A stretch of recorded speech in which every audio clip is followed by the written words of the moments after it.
AP తెలంగాణలో ఇటీవల కురిసిన వర్షాలు వరదల వల్ల జరిగిన నష్టంపై ప్రాథమిక నివేదిక కేంద్ర హోంమంత్రి అమిత్ షా చేతికి అందింది. రెండు రాష్ట్రాల్లోని వరద ప్రభావిత ప్రాంతాల్లో పర్యటించిన కేంద్ర మంత్రి శివరాజ్ సింగ్ చౌహాన్ ఈ రిపోర్టును షాకు అందించారు. ప్రస్తుతం ఆయా రాష్ట్రాల్లో పర్యటిస్తున్న కేంద్ర బృందాలు త్వరలోనే పూర్తి స్థాయి నివేదికలు ఇస్తాయని చౌహాన్ ఈ సందర్భంగా చెప్పారు.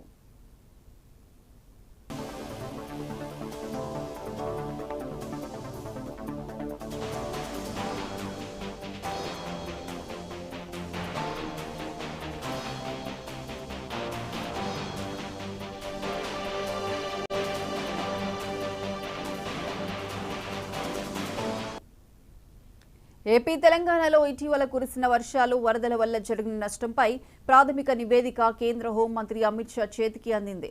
రెండు రాష్ట్రాల్లోని వరద ప్రభావిత ప్రాంతాల్లో పర్యటించిన కేంద్ర మంత్రి శివరాజ్ సింగ్ చౌహాన్ ఈ రిపోర్టును షాకు అందించారు. ప్రస్తుతం ఆయా రాష్ట్రాల్లో పర్యటిస్తున్న కేంద్ర బృందాలు త్వరలోనే పూర్తిస్థాయి నివేదికలు ఇస్తాయని చౌహాన్ ఈ సందర్భంగా చెప్పారు.